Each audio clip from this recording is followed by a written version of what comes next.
So in this video, you'll learn how to enable or disable double tap to turn on screen on your Samsung Galaxy S24 or S24 Ultra. So the first step is to open the Settings app.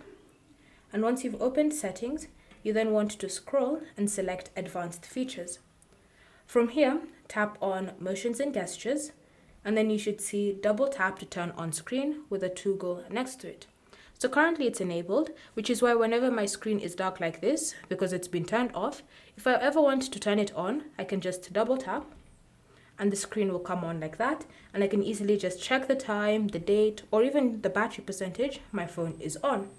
However, if you want to disable this feature, then just tap on the toggle like that to turn it off.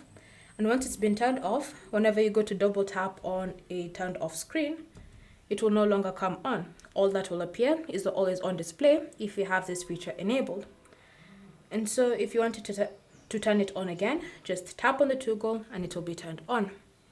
And so that's how you can enable or disable this feature on your Galaxy S24 or S24 Ultra. Thank you for watching.